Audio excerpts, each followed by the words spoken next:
Alright.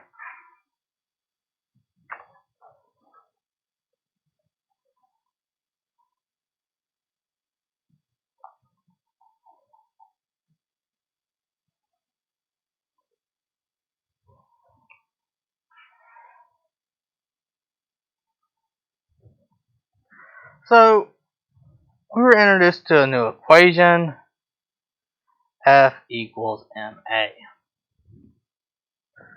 Have you already done F equals ma with kinematics? I didn't think so. So we have our kinematic equations, Vf equals Vi plus At, delta x is equal to Vit plus 1/2 At squared. Delta x is equal to the average velocity times time, and Vf squared is equal to Vi squared plus 2a delta x.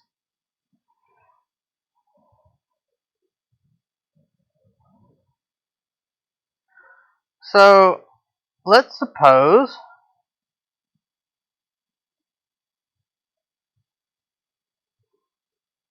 that we're in outer space. Suppose we have a rocket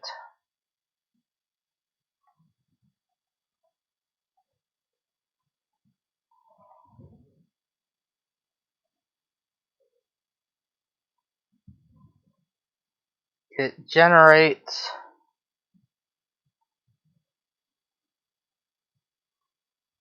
100 newtons of thrust.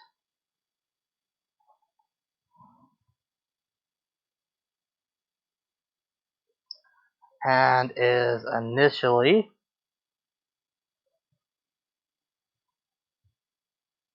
at rest.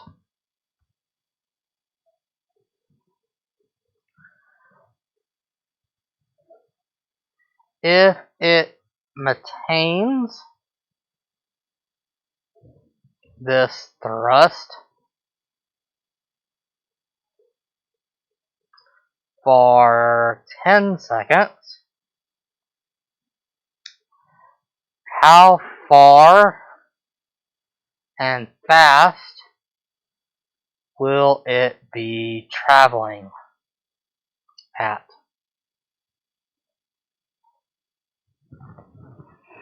So basically, we have a rocket.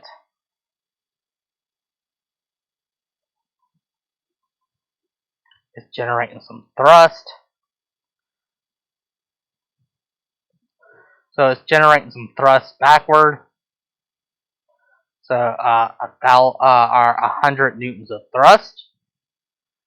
So if it's doing 100 newtons of thrust backward on the gas, that means that the force on the rocket, due to Newton's third law, however action has an equal and opposite reaction, the force on the rocket is 100 newtons on the rocket. Because for every force, there's an equal and opposite force. So it's going to be moving to the right. And let's say that this rocket is 50 kilograms. So a 50 kilogram rocket is generating 100 newtons of thrust. What this means is that there will be 100 newtons of force on the rocket pushing it forward because of Newton's third law. And so if it starts out with at rest, so its initial velocity is 0 meters per second, it's going to start moving forward and getting faster and faster and faster. If you have a force on you and it's unbalanced, meaning it's not canceled out. For example, right now you have the force of gravity pushing you down, but you also have the floor pushing you up, and they cancel each other out, hence you're not moving. If you have an unbalanced force on you, nothing's canceling it out, so this is unbalanced. There's 100 newtons on the gas, and then there's 100 newtons on you, At 100 newtons is canceling each other out because they're on different objects. Motion is created. Your speed is going to constantly be changing if there's an unbalanced force. So the first step is identify all of our variables. Our initial velocity is 0 meters per second. And we have a force of 100 newtons. And we also have a mass of 50 kilograms. And time for 10 seconds. We can get acceleration from F equals ma. So acceleration is equal to force divided by mass.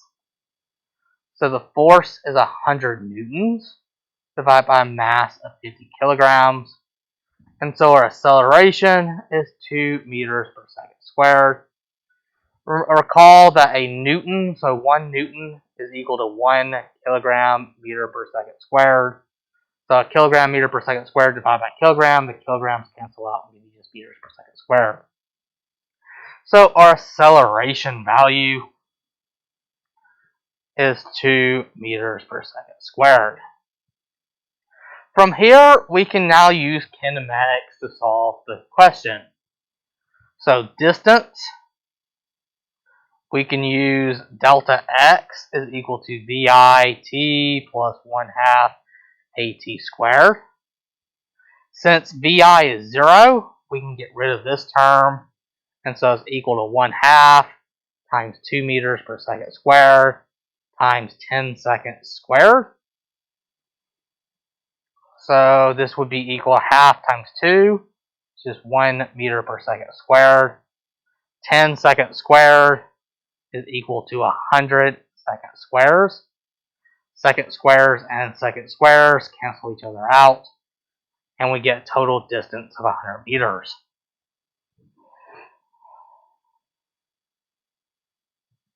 So that answers the question of how far it will go, how fast it will travel. We can do VF equals VI plus AT. So that'd be 0 meters per second plus 2 meters per second squared times 10 seconds. So 0 plus 2 times 10, that's 20 meters per second. So if an object could maintain a thrust of 100 newtons for 10 seconds and it had a mass of 50 kilograms, it would reach a speed of 20 meters per second and travel 100 meters in doing it.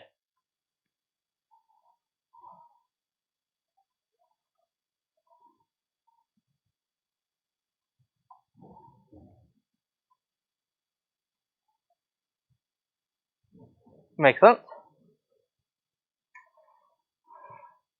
Are you in GT? Oh, nice. We're doing rocket science. And y'all are doing rockets. So, this might be good. So let's say that you're launching a rocket.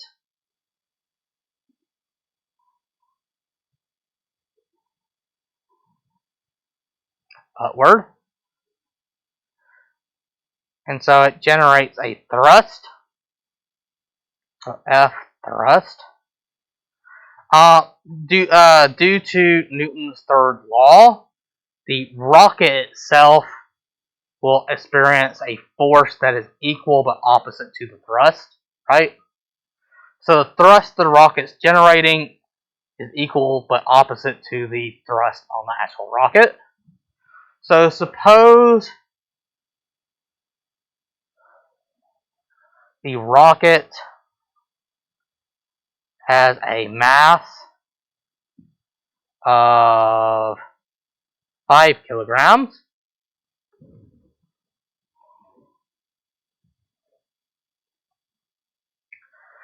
Reaches a height of, what's a good height? 100 meters.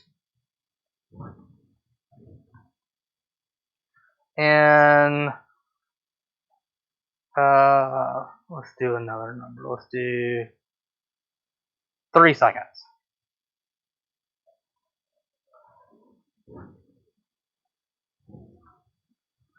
What is the net force on the rocket? I will say this. There is also another force here. Do you know what the force is?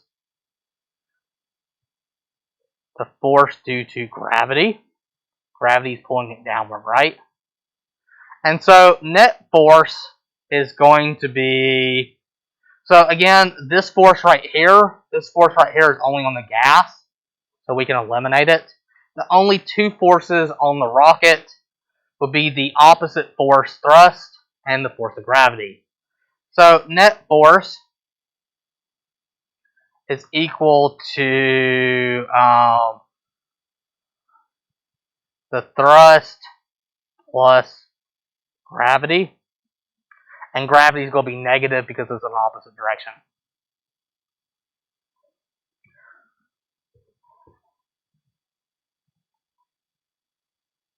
But it doesn't matter. Whenever you calculate F equals ma, note that F equals ma. This is the net force, right? So if I calculate the overall acceleration of the rocket, it will give me the net force. So the first step in here is to calculate the acceleration. So let's first do our variables. We know that it traveled a distance of 100 meters,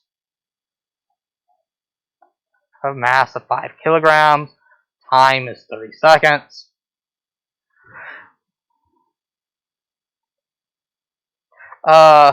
We can assume that the rocket wasn't moving. Hopefully you don't hold the rocket in your hand while rushing up a ladder. So we can assume the initial velocity is 0 meters per second. That's enough information. So we can use this equation.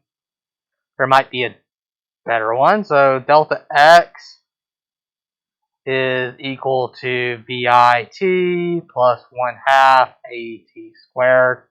Because VI is 0, we can get rid of it. So delta x is equal to 1/2 AT squared. Solving for A, that's 2 delta x is equal to AT squared. Divide by T squared. So we get that A is equal to 2 delta x over T squared. So that's 2 times 100 meters divided by 3 seconds squared. So that would be 200 meters divided by 9 seconds squared.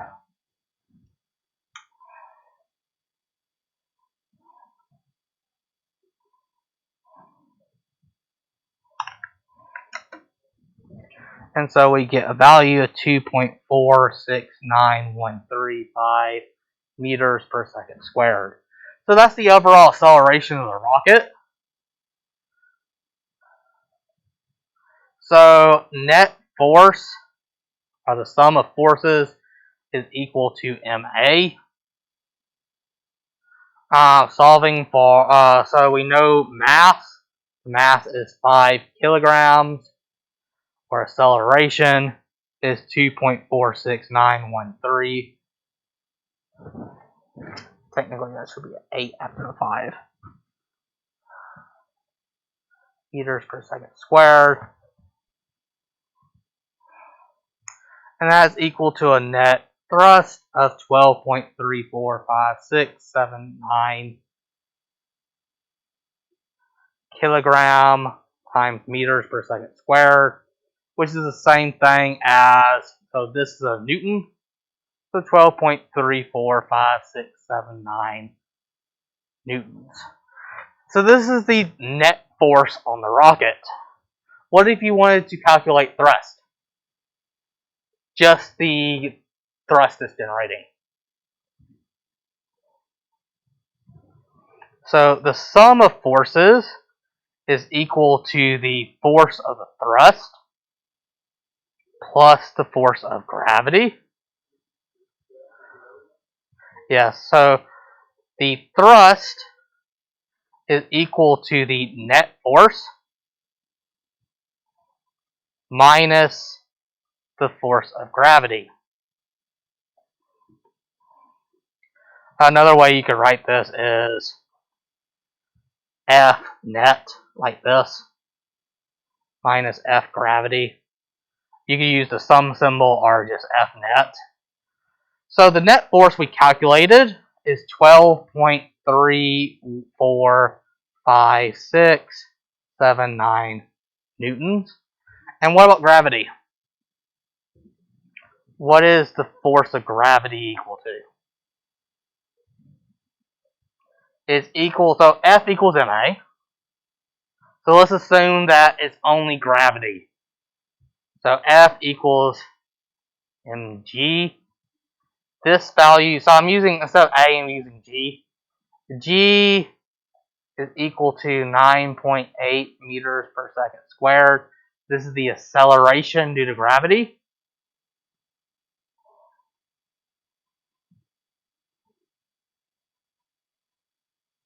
Right?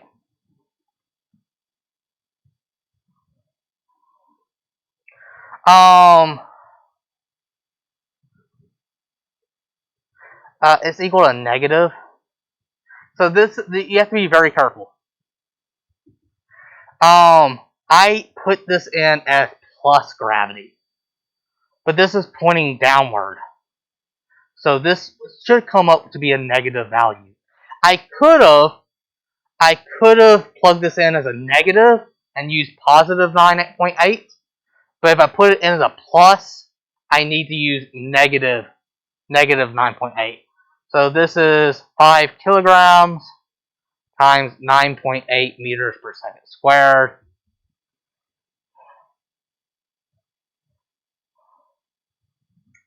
And that's equal to 49 newtons. Negative 49 newtons. Right? Because I should plug in a negative here. So minus negative 49 newtons.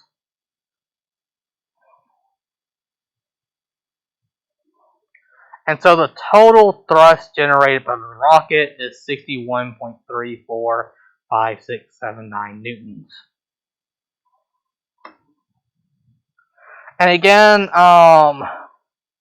it probably would have been better to have named this force rocket. I named these the same values because they're equal but opposite direction. It probably would have been better to name this F rocket, the force on the rocket, and this is thrust. Because the thrust itself is downward, and the force on the rocket is upward. Hopefully that doesn't confuse you. Alright. So this rocket generates 61.345679 newtons. There's a big note here. This is not accurate. Why is this not accurate?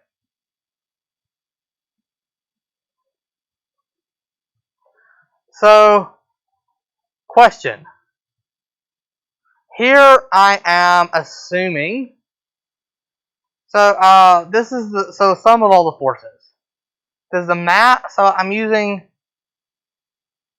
I have a mass in there. Does the mass of the rocket stay constant?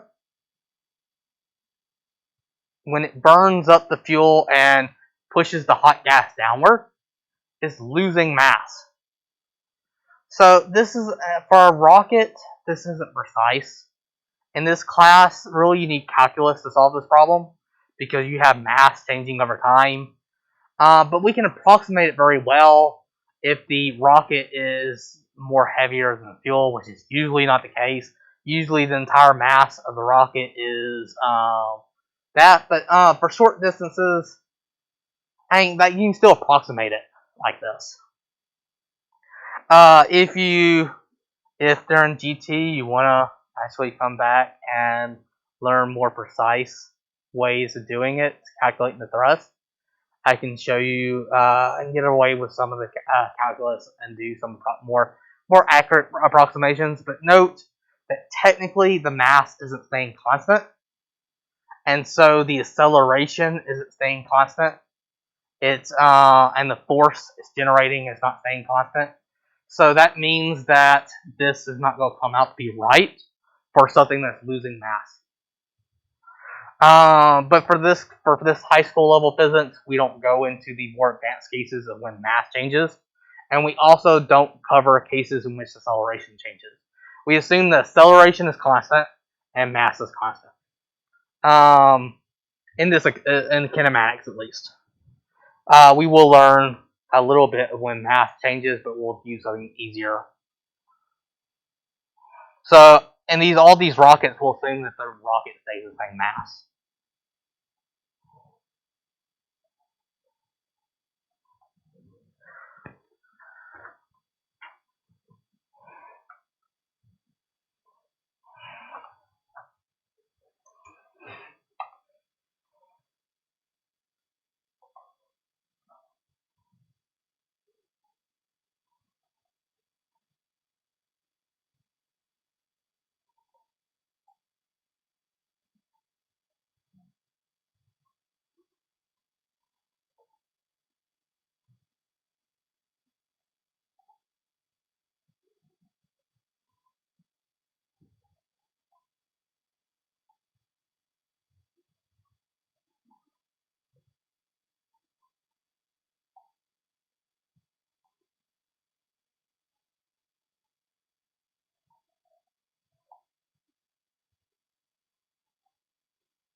I tried to print it, Nicole. I don't know if it went through.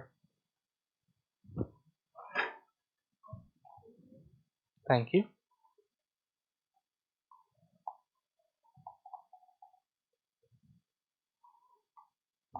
So let's do another problem.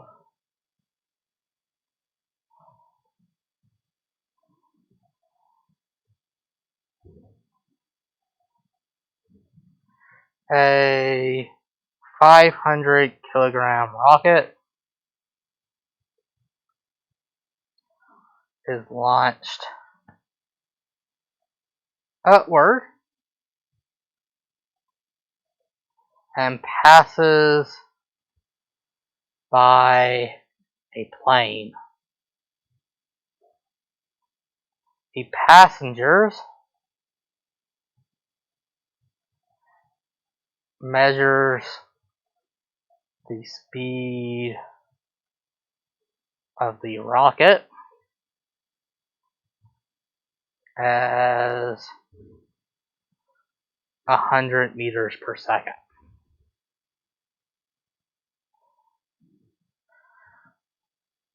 The plane is 1 kilometer in the air. What is the force of the thrust generated by the rocket?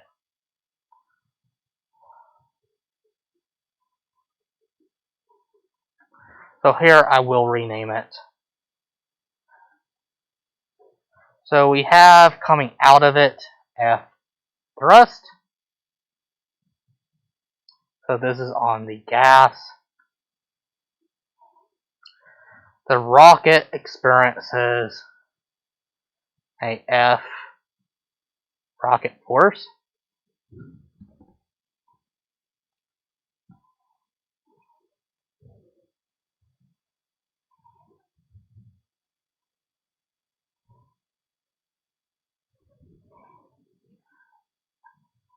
And I just realized, I think last year I even graded this wrong. We also have on the rocket, I'll put here, F gravity.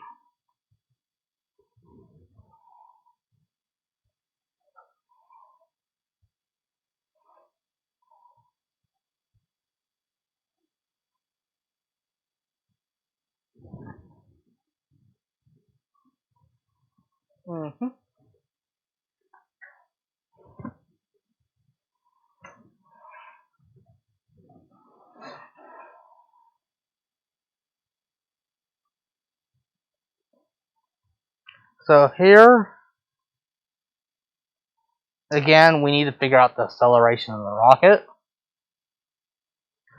We're given, we can assume that it started at 0 meters per second. Its mass is 500 kilograms. Its final velocity was 100 meters per second. What would be the total distance it traveled?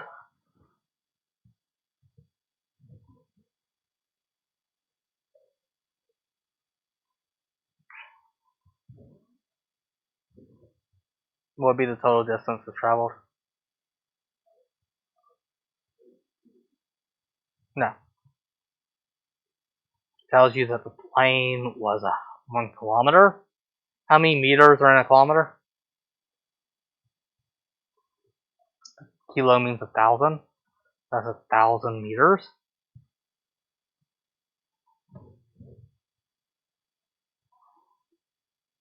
So, looking back at the equations, it would be Vf squared is equal to Vi squared plus 2 times acceleration delta x. That's the equation we use. So Vf squared minus Vi squared equal to 2a delta x. We can divide by 2 delta x. And we get the acceleration is equal to final minus initial squares divided by 2 delta x. So final is 100 meters per second squared. We can get rid of initial because it's 0.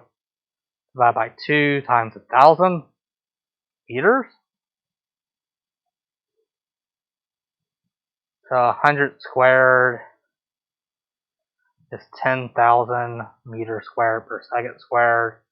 Divided by 2,000 meters.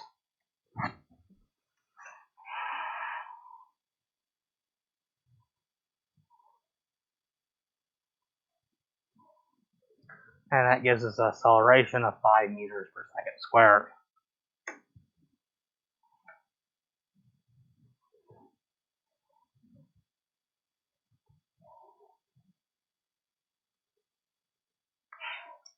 So the net force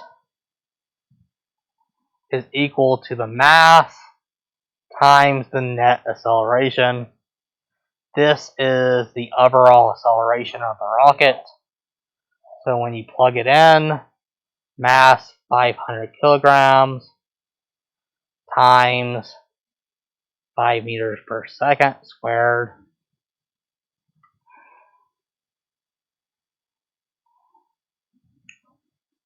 (2,500 newtons for the net).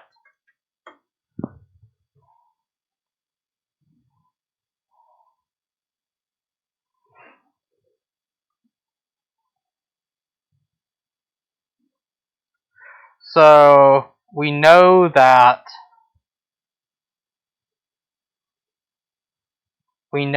F Newton is equal to the force of the rocket plus the force of gravity.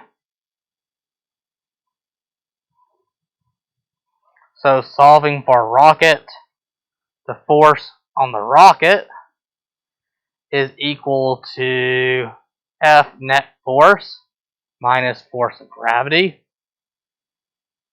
So that would be 2,500 newtons minus the mass of the rocket, 500 kilograms, times acceleration, negative 9.8 meters per second squared.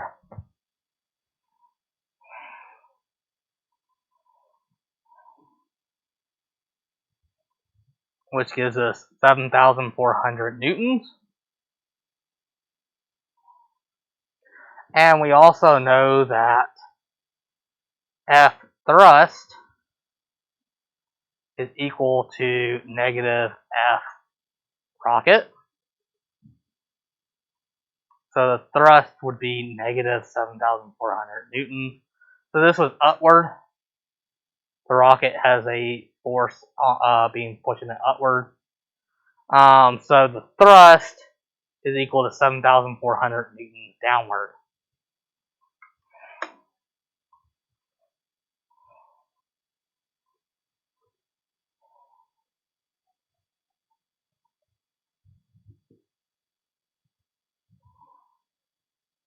Good. One more example. Oh, by the way,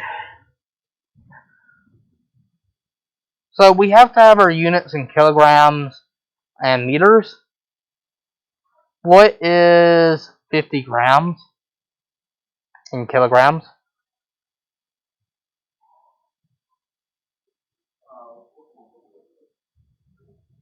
So 1,000 grams is equal to a kilogram. So 1 kilograms means 1,000 grams, right? So here's a little nice conversion or dimensional analysis technique. If we start with this, 50 grams, we can plug this into this little grid. I want grams to cancel out. So I would put 1,000 grams on bottom and 1 kilogram on top.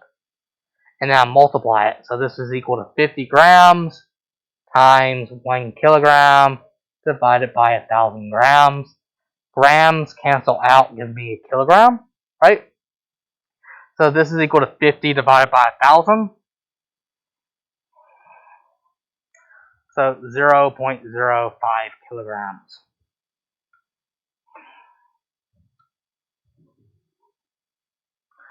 But anyway, let's say that we have a 50 kilogram cannon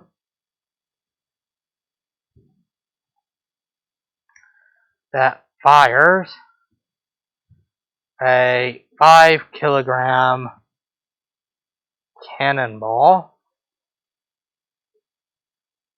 to the east.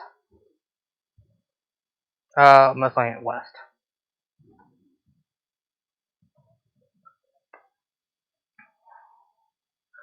The cannon exerts, I just realized I misspelled that, a net force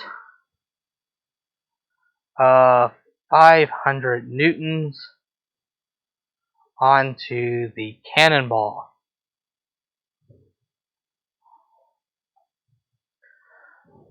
What is the acceleration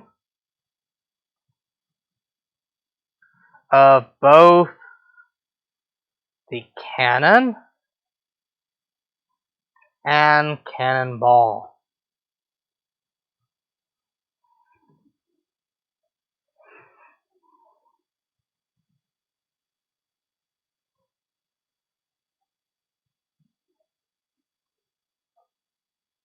So it exerts a force. The cannon exerts a force of 100 newtons onto the cannonball. Cannonball weighs 5 kilograms. The cannon weighs 50 kilograms. What else can we do with this picture?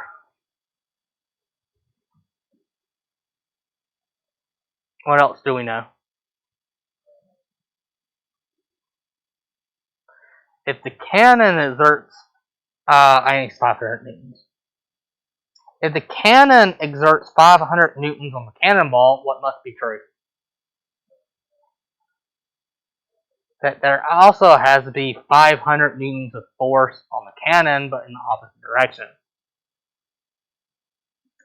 Note, in this case, I'm letting west be to the right and positive, and east be negative.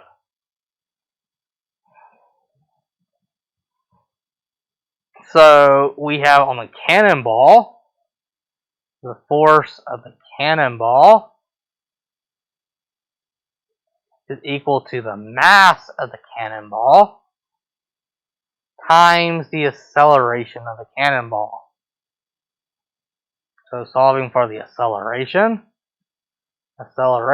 is equal to the force divided by mass. The force on the cannonball is positive 500 newtons divided by its mass, 5 kilograms. So it has 100 meters per second squared. and this is positive, so I'd write in the west. So its acceleration is 100 meters per second squared to the west.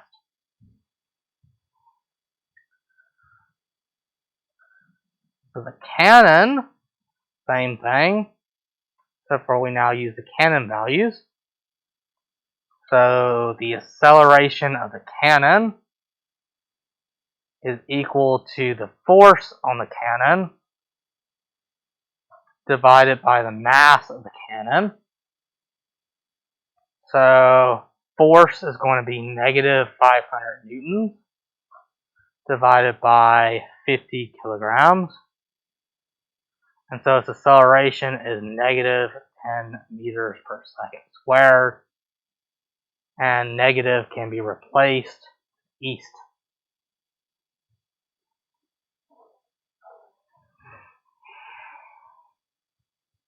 Make sense?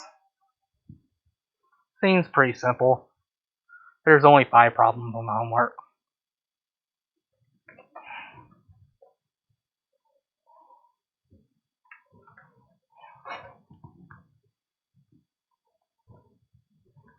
And I basically already solved it for you. I just changed up the values. Just be mindful of units. Like I use kilometers or kilometers. I use grams.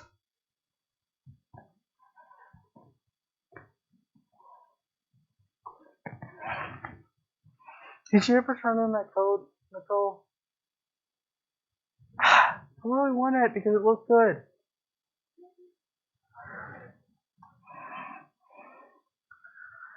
See, yours looks the best.